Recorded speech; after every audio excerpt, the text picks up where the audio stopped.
What up, YouTube? Two Moves here. Here is my review for the new horror film Antebellum. 2020, from what I've seen, had been an okay year for horror. You know, sadly, I haven't really seen much horror movies in theaters, but I did saw some pretty good horror movies like online and all that. Sad to say, Antebellum has got to be the worst. And Antebellum just doinked. It just blew. This is a horror film that had a pretty good concept, but it was fun. And it stars Janelle Monáe and like two characters.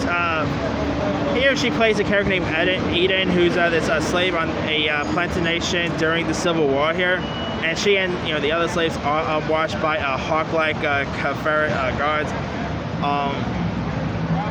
And here you got Eric Lane, who of course is best known for playing Psychowitz in Victorious, who portrays the role of the general here, and he was a bit of a not so good character. I mean, Eric Lane, pretty interesting performance, but it was pretty cool seeing weird seeing him in a role like this. Then in it, Eden of course dreams of another life here, and in another life she takes place in present day, and in this life she plays this character named Dr. Veronica Henley, who's this renowned historian who writes best-selling books and goes on television to go and to pretty much go and discuss issues of racism and inclusion and all. And Veronica is also married with a kid, and her best friend here is portrayed by Gabrielle Sidibe, best known for Precious fame.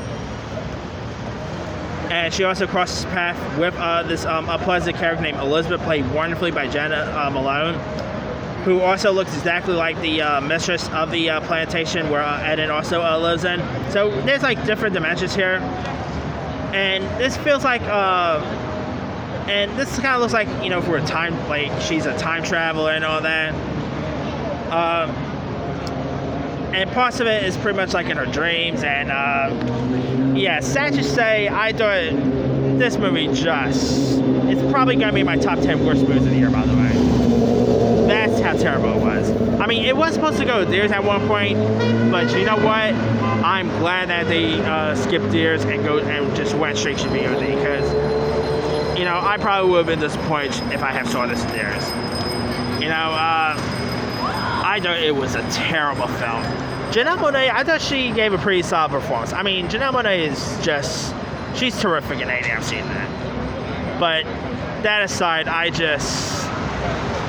thought the movie really blowed. It wasn't all that scary. I mean, they were trying to make it into a horror film, but it wasn't really much, didn't really got much scares out of me. When you get to the period piece, I thought the costume looked pretty decent. Yeah, but sad to say, this movie was it really blowed. Wasn't all that good. Probably, maybe even beat out Grudge and Boys 2 as the worst horror film of the year, because it was actually that bad. So, yeah, sad to say, if you haven't seen Antebellum, don't see Antebellum. It's not that good. And it is the director's first feature film. Oh, and not to mention, Jack Houston was also in this too, so it's always cool seeing Jack Houston in anything. But yeah, that aside, this movie oh god, good cast, but good good premise, horrible execution. So yeah, let me leave it to you guys. Did you have a chance to check out Antebellum? If so, what you thought of it? Did you like it? Did you not like it? Drop a comment below. Don't forget to like, subscribe, hit that bell for more notifications. This is Two Moves signing.